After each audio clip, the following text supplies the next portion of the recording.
On the outside of the scanner, you really see that it's in good shape. The screen has, as I'm rocking it back and forth, you don't really see any scratches on it. It is free of scratches. There is no scratching on that. You can also see the sheen off of the, there you go. Look at the sheen on the actual ground plexiglass that goes into the cavity. It's also very smooth all the way down. So as we open this up, really won't be able to see a whole lot in here because it's black, but it's very, very clean. You can see the eyepiece, but the scanner I've always kept it super, super clean. The drum, very nice. The strip, encoding strip is good shape. No scratches on the drum. Just a beautiful piece of equipment.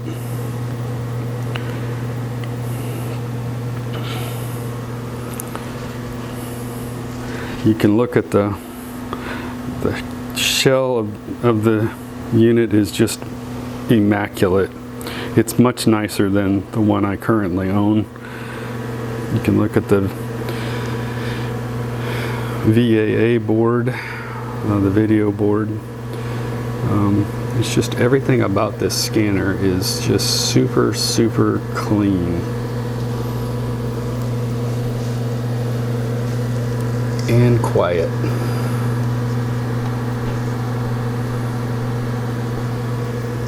The scanner comes with the unlocking key right there for the Howtek DPL 7.8 Pro software. So as you can see, as I back off, I'm gonna go ahead and fire up that program just to show you that it is unlocked.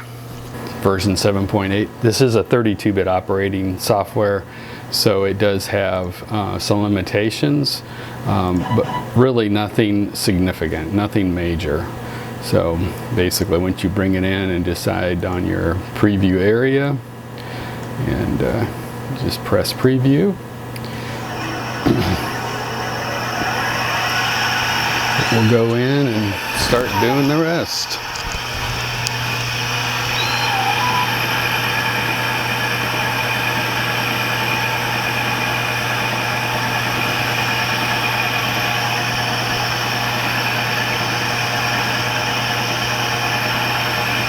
Pretty cool. Basically, it's kind of previewing the entire drum, and then from there you will select an area that you want to detail. That'll be the next step after this.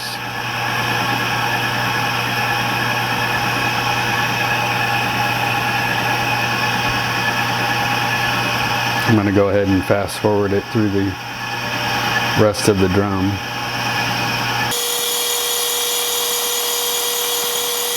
You can hear how quiet that drum scanner is. It's just very smooth. I'm going to hate to see it go, actually, but I do not need two scanners. So I want someone to have a good scanner that will serve them well for a long time. It's the only way to keep transparencies and negatives alive.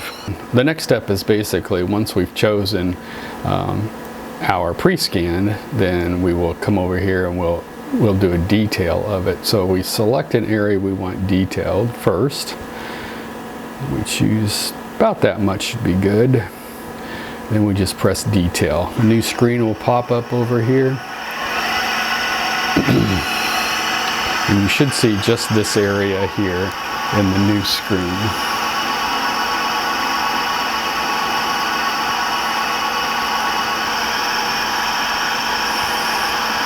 The image size that you can scan on this thing is roughly 11 inches by 11 inches, and it can be either transparency, or it can be negative, or it can be print.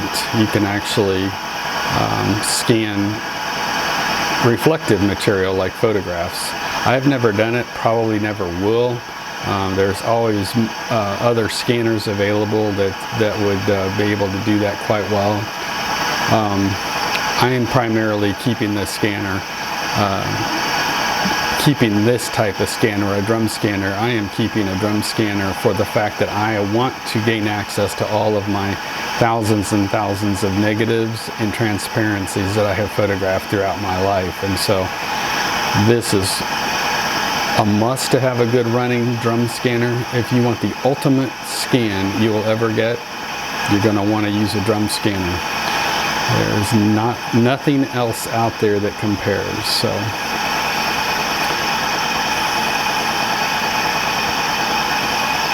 it's rifling up through finishing up the detail, and then after that you will select what you want for your output.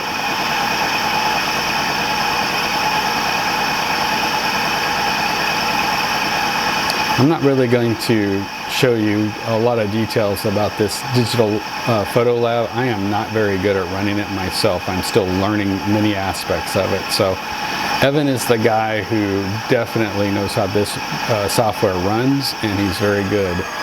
So he has videos out online that you can see how the DPL software operates. And so I'm going to stop here. One thing else that comes with the scanner I will showing you is that it comes with a mounting station. The mounting station is a fair mounting station. It's been abused. I didn't buy it new. It came from another person who owned it, who really had a high traffic use on it, and so it's not in really good shape. But one thing that needs to be replaced on it is the roller that holds and presses the transparency and the mounting material against the drum while you seal it and mount it and seal it.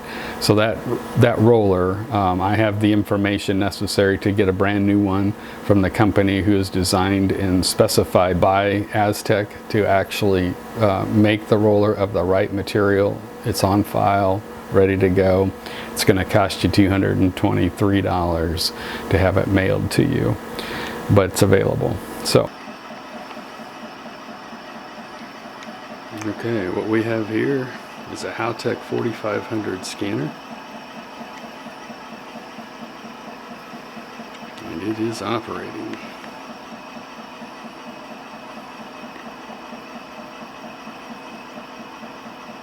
What comes with this? We have an Howtek key, USB key that goes to the software. We're running DPL 7.8. This is one of the scans I took many years ago. And this is the unit doing the final scan. You can see that it's running fine. I've opened up the back so you can see.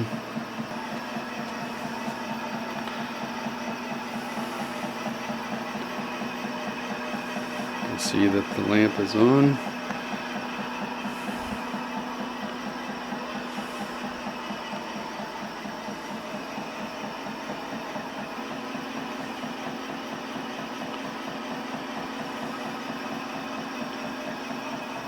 It's a very quiet drum.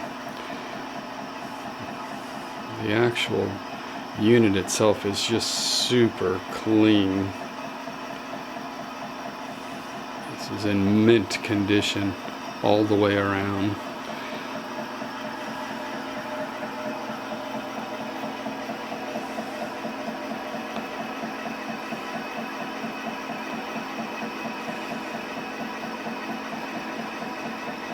The signal is being transferred.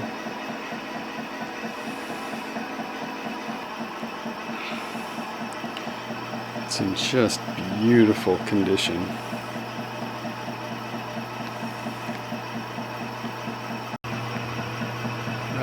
Right now you can kind of look inside the scanner and actually see the light transmission through the lens while the being inside the drum while the drum is rotating on the outside.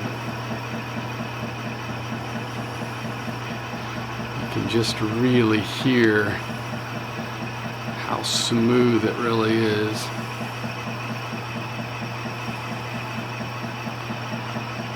This is the daughter board. It supplies power to the drum.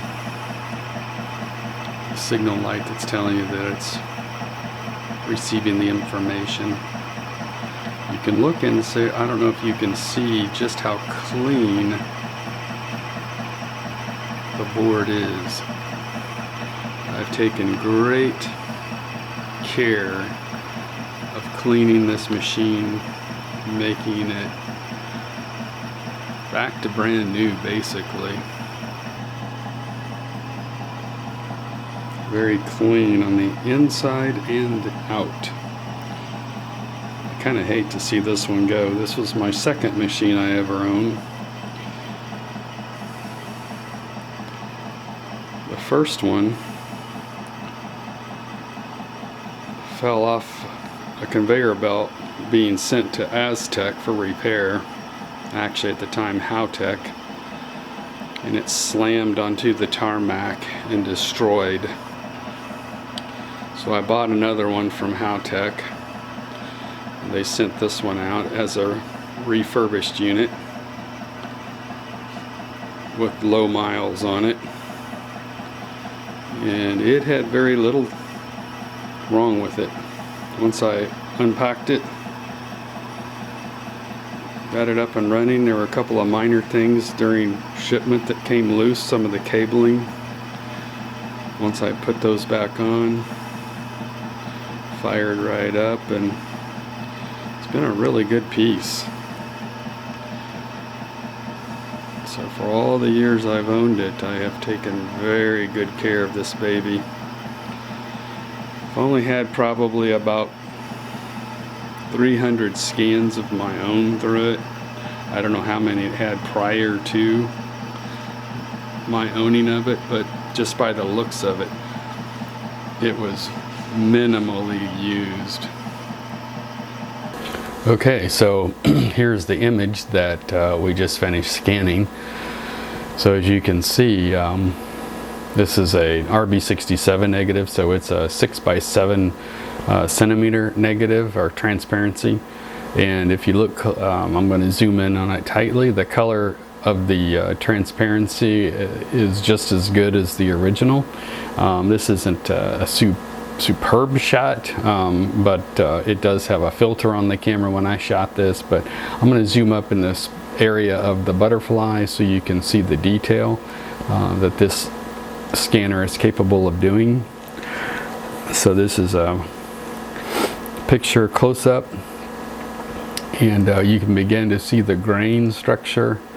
You can see a piece of lint that I picked up, but also you can see because of the lint and other various artifacts in the picture, you can see the actual quality that the scanner is capable of. Yeah, there's a hair that I caught when I mounted it. I did this mounting really not intentional for the use of quality, but for as far as keeping this image, but mainly just to show you what the scanner is capable of doing at 4,000 DPI. I've got an air bell trap there. Air bell trapped here. Yeah, overall not such a great scan, but you can see the detail even in the shadowed area pretty well, the way the scanner picks up small minutia detail in the darkness. This was shot with like I said, a soft filter to give it just some overall smoothness to it. So you can look kind of closely here at the butterfly, but know that it's been softened by the filter. But yeah, you can see all kinds of little details even along the edge here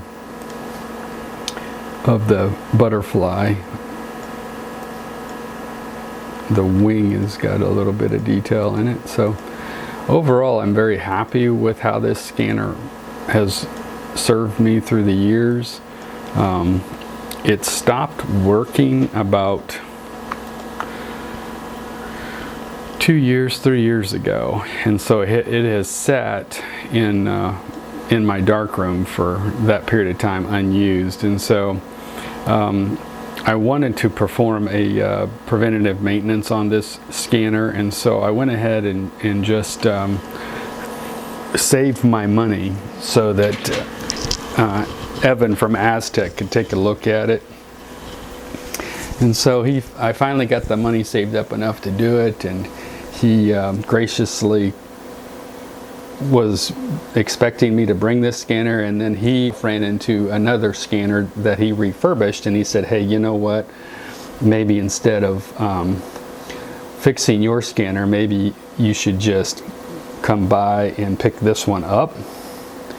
You can buy this one from me, and then you will have the other scanner for parts for the new scanner that you purchase. And so rather than taking the time to try to drive my scanner out to California, I went ahead and flew out to California and picked up a new scanner. And I've been very happy with the new scanner. It's not as clean as this one. It does work, and it works excellently, just like Evan said it would. And so that part of it I really do enjoy. And so this one, however, in the process of getting my scanner from California back up and running, after I moved it, I realized there are a few things that I haven't tried on this old scanner, and so I tried those things on the old scanner, cleaning some of the cabling inside, and sanding down some of the prongs and putting it back together. It seemed to have fired right back up. So it was just a little bit of oxidation on the prongs. Everything else seems to be in great shape. So once I did that, the scanner came back to life, and it's actually an excellent scanner.